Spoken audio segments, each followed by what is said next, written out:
First story.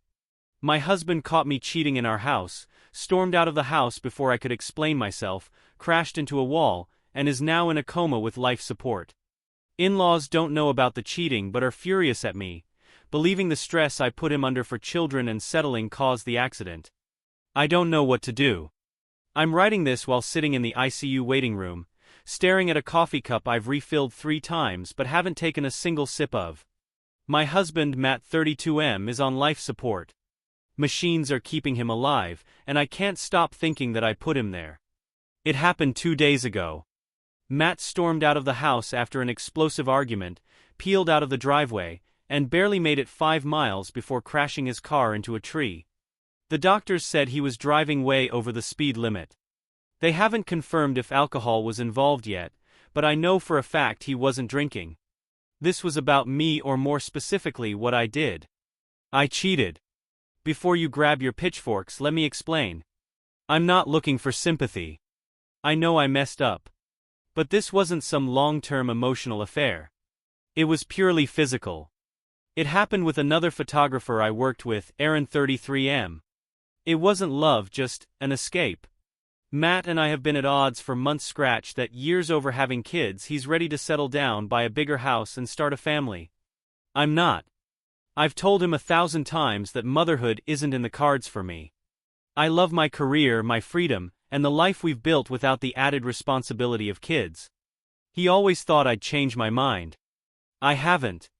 Our marriage has felt suffocating lately. Matt's a good guy, stable, responsible, and always looking out for me. But sometimes that stability feels like a prison. Aaron was a way to feel alive again, to remind myself of the fun, carefree person I used to be before everything became so serious. I never intended for Matt to find out. But he did. And now he's in a coma. After Matt left, I texted Aaron 33M, a photographer I've been seeing on the side. It wasn't anything serious, just a casual fling. I wasn't planning on anything happening that night. But after the fight, I felt angry and restless, and Aaron's attention was a distraction I wanted. He came over a couple of hours later. I didn't expect Matt to be back anytime soon. He usually stays out for hours after a blow-up like that, either going for a drive or crashing at a friend's place. I figured I had time. But I was wrong. Matt came home much sooner than I expected. I didn't even hear the front door open. The first I realized he was back was when I saw him standing in the bedroom doorway, staring at us. I'll never forget the look on his face. He didn't say a word. He just stood there like he couldn't believe what he was seeing. I scrambled to cover myself, blurting out something I don't even remember about how I didn't think he'd come back. It was a weak excuse and I knew it. He turned around and walked out. I threw on some clothes and ran after him, begging him to stop and talk to me. He didn't even look at me. He grabbed his keys, got in his car and drove off. About 20 minutes later I got the call. He'd been in a serious accident. They didn't give me many details over the phone, just that he'd been driving recklessly and crashed into a wall at high speed. By the time I got to the hospital he was already in surgery. Now, 2 days later he's still unconscious, and the doctors are saying his chances of recovery are slim. Matt's parents, Carol and Frank, arrived at the hospital shortly after I did. They've always had a strained relationship with me, but now the tension is unbearable.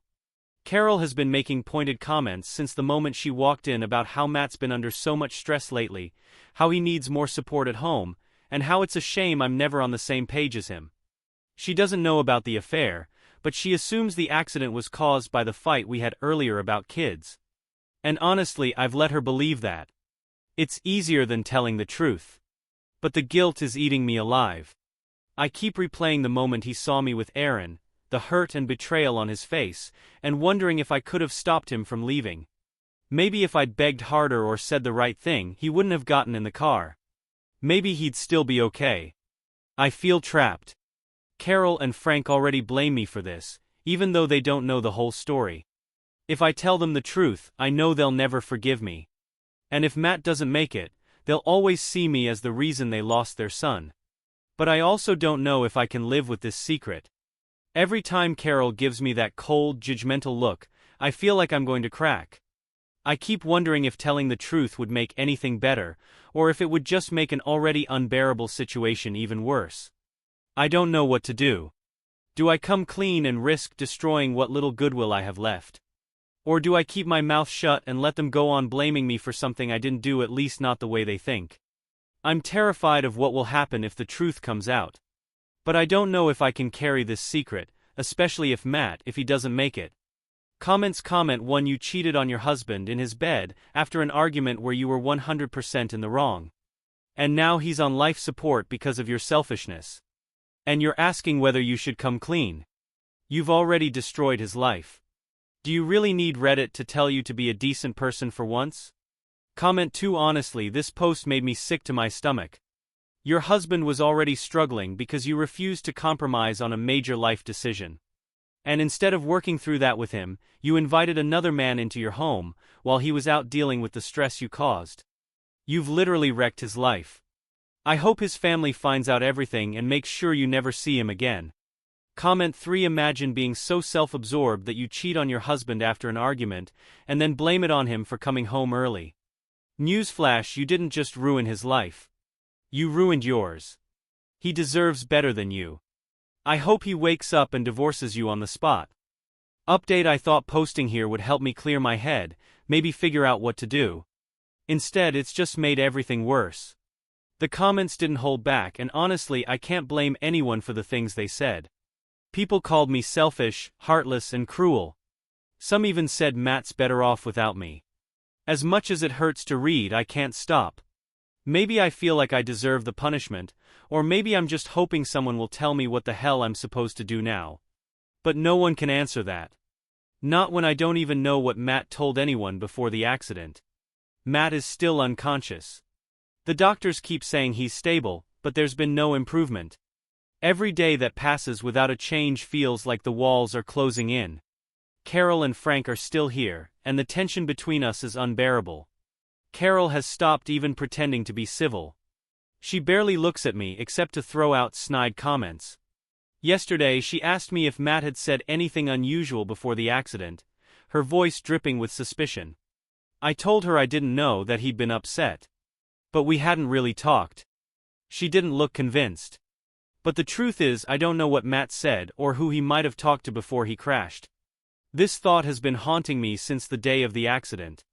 What if Matt called his parents before the crash? I keep replaying the argument in my head. The look on his face when he walked in and saw me with Aaron. He was devastated, furious. I wouldn't blame him if he needed to vent to someone, and who else would he call but his parents? Carol and Frank haven't said anything specific to suggest they know. But that doesn't mean they don't. Every time Carol makes one of her digs about how much stress Matt's been under, or how he needed more support, I feel like she's testing me, waiting to see if I'll crack. The worst part is that if Matt did tell them, they're not letting on. I can't tell if they're in the dark like I am, or if they're just waiting for the right moment to confront me.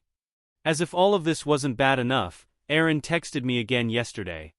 He asked how I was doing and said he was here if I needed to talk. I didn't respond. I told him it was over the day of the accident. I made it clear I couldn't see him anymore, that it wasn't just about Matt, it was about me needing to figure out my life. But Aaron has never been good at boundaries. I'm terrified he'll show up at the hospital or try to check on me in person. If Carol or Frank sees him, it's over. Every day that Matt stays unconscious feels like a ticking time bomb. If he wakes up and remembers everything, I don't know what I'll do. And if he doesn't, well, that might be even worse. I'll never know for sure if he told anyone what he saw. I feel like I'm living in limbo, constantly waiting for the other shoe to drop. I've thought about confessing, just ripping the band-aid off and telling Carol and Frank the truth. But what if they already know and are just waiting for me to admit it? What if they don't know and confessing just makes everything worse? The comments on my last post made one thing clear. There's no coming back from this. I've destroyed everything, and now I'm just trying to figure out if there's anything left to salvage. Update. It's been 3 more days and nothing has changed with Matt's condition. The doctors keep saying the same thing. We're monitoring him. But every time I walk into his room, I can't help thinking about all the things I should have done differently. The guilt is suffocating. I keep wondering what was going through Matt's head before the accident. Did he call his parents? Did he tell them what he saw? Every time Carol makes one of her sharp, pointed remarks, I feel like she's holding back, like she knows something, but is waiting for me to slip up. And now Aaron's made everything worse. Aaron came to the hospital yesterday. I didn't invite him. I've been ignoring his texts for days. I thought he'd take the hint, but apparently he didn't. I had just stepped out of Matt's room when I saw him in the waiting area. Seeing him there felt like a punch to the stomach. He looked so casual, like he was stopping by to catch up over coffee, completely unaware of how much chaos his presence was causing. I pulled him aside and told him he shouldn't be here. That this wasn't the time or place. But Aaron doesn't think like that. He said he was worried about me, that I shouldn't go through this alone. I was too stressed to argue. And before I could get him to leave, Carol walked in. She stopped and stared at us for a moment, her face a mix of confusion and suspicion. She didn't say anything, just kept looking between me and Aaron like she was trying to figure something out. Eventually, Aaron left. But the damage was already done. This morning Carol brought up Aaron. She didn't ask directly about him. But the way she framed her questions, it was clear she was fishing for information. She wanted to know who he was, why he came, and how he knew about Matt. I tried to keep my answers vague, saying he was a friend from work, who stopped by after hearing what happened. But Carol didn't seem convinced. I can feel her watching me more closely now, like she's piecing things together. She hasn't accused me of anything outright. But it's only a matter of time. I've been spending a lot of time sitting by Matt's bedside, just staring at him. The machines do all the work keeping him alive, keeping his heart beating, and it's impossible not to think about how we got here. When I first posted, I was so focused on myself, on how this would affect me, on what I stood to lose if the truth came out. But now, looking at Matt, I can't stop thinking about what he's lost. I keep replaying the argument, the moment he walked in and saw me with Aaron, the way he left without saying a word. I didn't just hurt him, I destroyed him. I thought I could keep justifying what I did. I told myself it was Matt's fault for pushing me about kids, for making me feel trapped. But now I'm starting to see that wasn't fair. He wasn't trying to control me. He just wanted a life I didn't. And instead of being honest about that, instead of making a clean break when I realized we wanted different things, I betrayed him. I don't know if I can ever make this right. Carol is already suspicious, and Aaron's visit didn't help. If she finds out the truth, or if Matt wakes up and remembers everything, I know it's over. But for the first time I'm starting to think maybe it should be. I'm still terrified of what Carol and Frank will do if they find out. But part of me wonders if they deserve to know. I've spent so much time trying to protect myself. But now I can't stop thinking about Matt, how he would feel if he woke up and saw me still trying to cover my tracks. I don't know what the right thing to do is. All I know is that I've already done enough damage, and I don't think I can live with myself if I keep making it worse. Update: Matt passed away last night due to a blood infection. I knew it was coming, the doctors had been preparing us for days, but nothing can really prepare you for the moment it actually happens. Carol and Frank were in the room when it happened. I stayed back, letting them have their time with him. I didn't think I deserved to be there, and honestly I wasn't sure I could handle seeing it. When the nurse came out to tell me he was gone, I didn't cry. I just sat there, staring at the floor, feeling like the walls were closing in. It didn't hit me until hours later, when I was alone at home. That's when it finally sunk in. Matt is gone and he's never coming back. Breaking up with Aaron was the first thing I did after the accident, and I haven't spoken to him since. At the time, it felt like the only thing I could control in the middle of everything falling apart. I couldn't keep carrying on with him, not after what happened. But cutting him out hasn't made the guilt go away. If anything, it's made it worse. Carol and Frank have been cold toward me since the accident, and I don't blame them. They haven't outright accused me of anything, but Carol's remarks have gotten sharper, more cutting. She keeps bringing up how stressed Matt was, how he needed more from me, and how maybe things would have been different if I'd been a better partner. I've lost weight since the accident. I barely eat, and I haven't had a full night's sleep in weeks. I told Carol this when she made another comment about how I was never there for Matt. She just gave me a look and said, "At least now you know how he must have felt." That broke me. I spent the rest of the day crying, but not in front of her.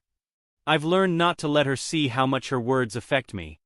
She's grieving her son, and I don't want to add fuel to her fire, even though part of me feels like she's using her grief to punish me. I've thought about coming clean to Carol and Frank 1,000 times, but I can't bring myself to do it. What would be the point now?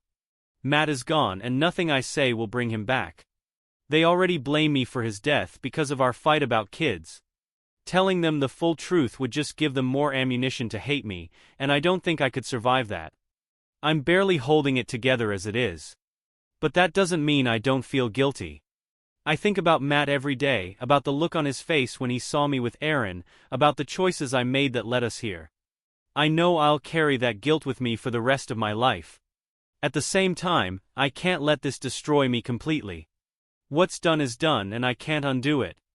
I know some people will say I'm selfish for thinking that way, but it's the truth. I've ruined enough lives already, I can't let this ruin mine too. I don't know what happens next.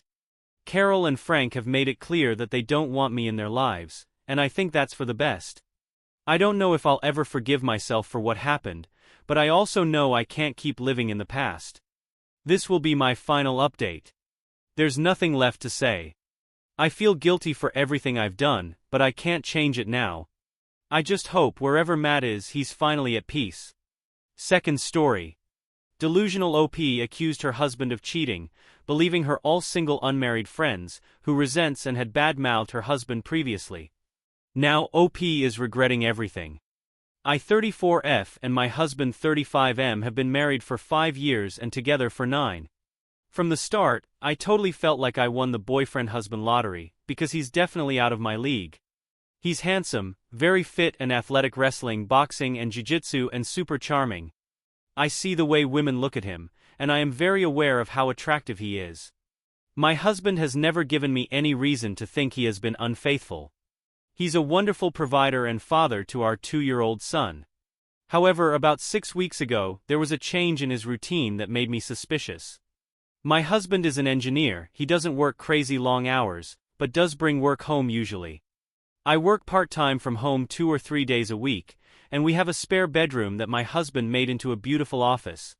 Usually when my husband comes home from work, I am done working by the time he comes home. He usually eats something and then finishes up some work, or he goes and works out. However, I do admit to kind of pestering him for things while he is working or exercising. If he can reach something for me, move a box, take the trash out, or our son wants to see him and play or be read to. I admit that it is probably very distracting, but he never has indicated to me that it bothered him. So about 6 weeks ago, my husband started to leave for work very early. He always woke up first, made breakfast and coffee and fed our son. And then he would leave when I would wake up. But lately he would leave for work about an hour earlier. He would make coffee still, but would leave before our son got up. My stupid friends told me he was probably cheating. So they convinced me to sneak into his phone. I looked at his phone while he was in the shower, he doesn't keep it locked. And I found nothing, no text or phone calls. But I did share the location of his phone with mine. Next morning he leaves early as usual and I track his phone. Turns out he was going to a hotel. I am livid. I ask my neighbor to watch our son for me, and head to the hotel to try and confront him. When I get to the parking lot, I can kind of see on my phone that he is in the direction of this little restaurant associated with the hotel. It was a little diner, and that's where I found my husband. He was in a booth by himself with his laptop, doing work and having breakfast. My husband spots me and asks what I am doing there. I felt so relieved and told my husband my suspicions and what my friends told me. My husband hates my friends. I saw how disappointed he looked. He didn't say much to me except, "I can't believe you thought I would do that, and that you would trust your dumb bar's friend over me." He ended up going to work and I went home and tried to be the best wife ever. I even made dinner for him, which I never do because he is a way better cook. I don't know what to do though. My husband has been very distant the last few days and slept in the guest room the past 3 nights, which totally broke me. And today, I found out my husband will not come home today. He's staying with a friend. I am totally panicking now. How can I fix this? Reddit. Comments Flynn_jam. Why wouldn't you just ask why he was leaving early? Rab Panda Party Yon OP, you're up early, what's up? I'm kind of tired of cooking and found this diner I like and do some work at. Dumb. So cool 111. I think from your post it's clear that you are self-conscious. You even say he's out of your league. I think you need to confess that the suspicions were not a notion that he wasn't trustworthy, but a failing on your own self-worth. Any apology that is, I should have trusted or I had no reason to doubt won't hold any water, as that's exactly what you did. You need to tell him that after internalizing you failed him. And it is not him having a problem. As others said, of course he could have communicated more. But regardless of communication, she didn't have his trust. Communication isn't necessary to say, I'm not cheating. Sure, he should have communicated to make his life better and the relationship better. But that has nothing to do with OP not trusting and being suspicious. You have to lay your cards out and be vulnerable to him and prove to him that this is your shortcoming and not just I made a bad decision in the moment. It's I have to give myself more self-worth and I instead turned it on to you. Call me Mama T. Why would you listen to your friends instead of asking your husband? Learn how to talk to each other. He's probably pissed because now he knows that your friend group thinks he's a cheater. How would you feel if the tables were turned? Not good, I guarantee you. You have some groveling to do. Grimoire. Why would you listen to your friends instead of asking your husband?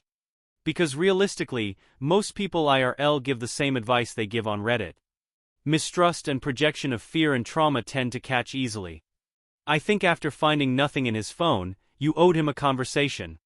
You had already technically proven to yourself he was innocent or very, very good at hiding it. Many updates in the same post. I just heard from my husband through text. He changed his mind and said he will come home tonight, thank God. He said the part he was upset about the most was that I told my friend about the issue instead of talking to him.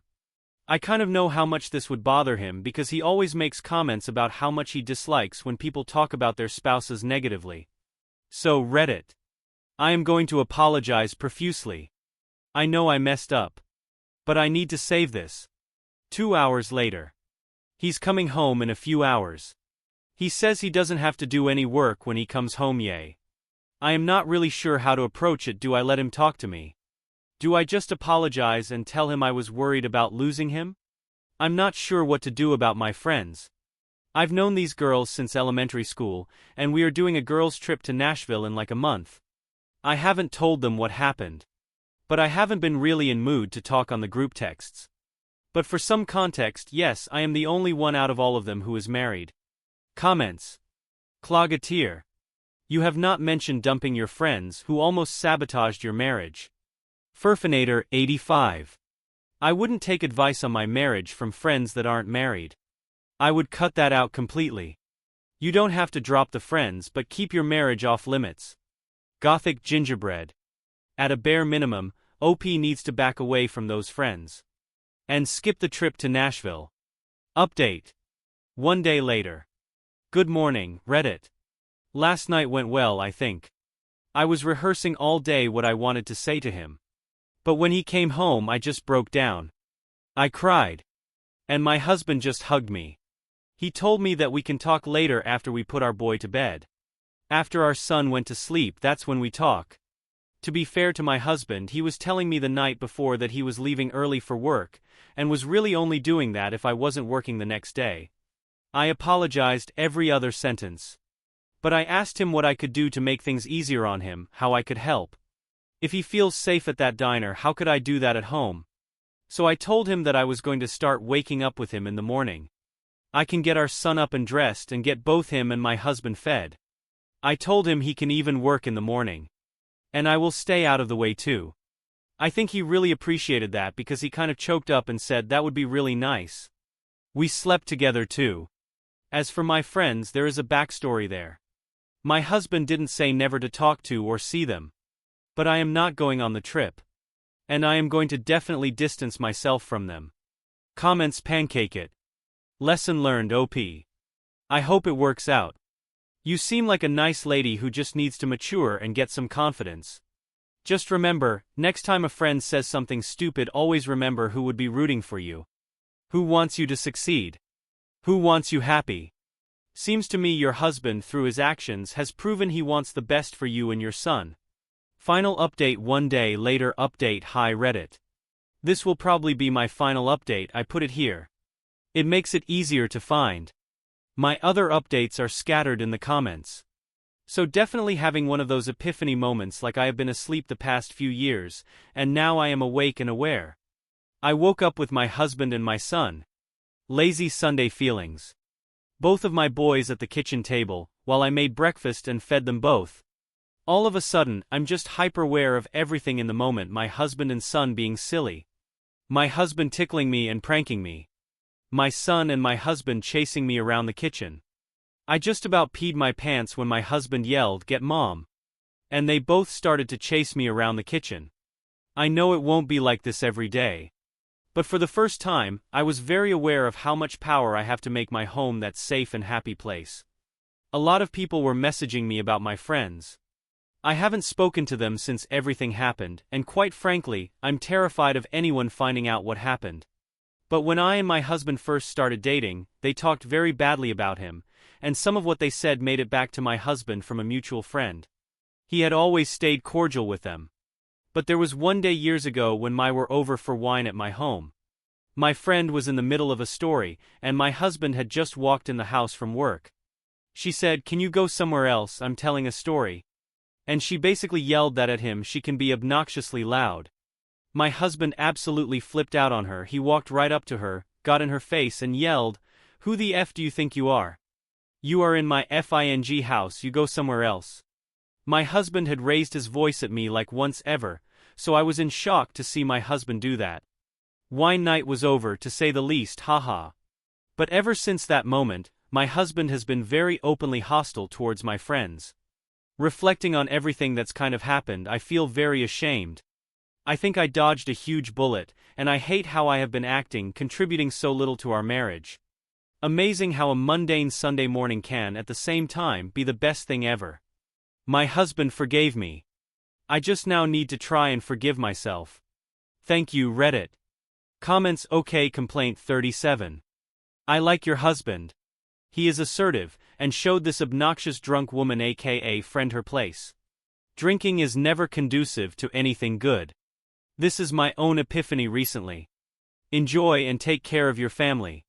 Protect them from ill-wishing and jealous trashy people whom you call friends. Unlucky customer 712. He forgave this time. You may be out of forgiveness if you ever mention your friends again. He gave you a massive gift. Don't throw it away with losers in your life. Do better, be better. Choose wisely. Thank you for watching the video. If you are interested in listening to these kinds of stories, we've got more in store for you. Simply subscribe to our channel, hit the like button and share it with your friends.